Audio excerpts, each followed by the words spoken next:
Assalamualaikum warahmatullahi wabarakatuh. Perkenalkan, nama saya Latifatul Musyarofa. Di sini saya dari kelas 1 PGMID akan menjawab pertanyaan berikut. Yang pertama, jelaskan konsep multikulturalisme dan pluralisme beserta contohnya masing-masing. Multikulturalisme adalah suatu konsep yang mengakui dan menghargai keberagaman budaya, agama, dan latar belakang etnis dalam suatu masyarakat. Contohnya adalah di Kanada, di mana terdapat banyak kelompok etnis dan budaya yang hidup bersama dengan mempertahankan identitas mereka masing-masing. Pluralisme mencakup pengakuan terhadap keberagaman, tetapi juga mendorong interaksi dan integrasi antara kelompok-kelompok tersebut. Contohnya adalah Singapura, di mana berbagai kelompok etnis seperti Tiongkok, Melayu, India, dan lainnya hidup bersama dalam keharmonisan sambil tetap melestarikan keunikan masing-masing. Yang kedua adalah sebutkan masing-masing contoh multikulturalisme dan pluralisme yang ada di lingkungan masyarakat sekitar rumah Anda. Contoh multikulturalisme di lingkungan sekitar rumah dapat mencakup perayaan berbagai tradisi dan budaya oleh berbagai kelompok etnis. Sementara itu, pluralisme mungkin tercermin dalam adanya toleransi terhadap keyakinan agama yang berbeda di komunitas setempat, seperti berdirinya tempat ibadah yang mewadahi berbagai agama. Yang ketiga, jelaskan pentingnya pendidikan multikulturalisme bagi generasi muda.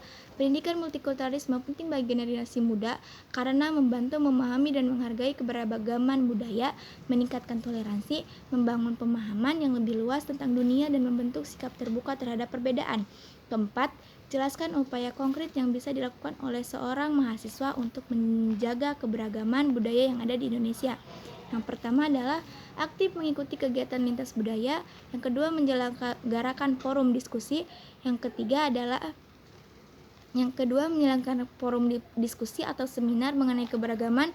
Dan yang ketiga adalah mendukung inisiatif pengembangan kurikulum yang mencerminkan keberagaman budaya. Yang kelima, sebutkan problematika multikultural yang ada di Indonesia dan bagaimana cara mengatasinya.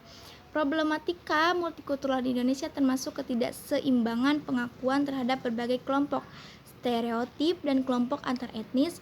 Untuk mengatasinya diperlukan pendekatan inklusif dalam kebijakan publik, promosi toleransi melalui pendidikan, dan penguatan dialog antar etnis. Yang keenam, sebutkan apa yang terjadi jika pendidikan multikultural tidak diimplementasikan dalam pendidikan di Indonesia.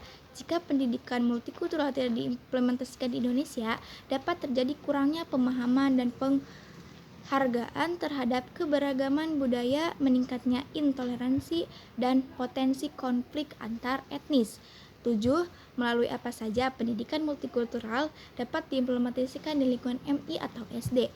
Pendidikan multikultural dapat diimplementasikan di lingkungan MI atau SD melalui pengembangan kurikulum yang mencakup berbagai budaya, penyelenggaraan kegiatan ekstrakurikuler yang mendukung keberagaman, dan keterlibatan orang tua dalam memahami pentingnya pendidikan multikultural.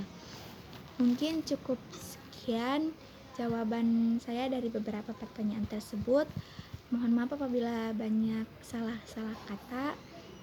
Wabillahi taufiq wal hidayah. Wassalamualaikum warahmatullahi wabarakatuh.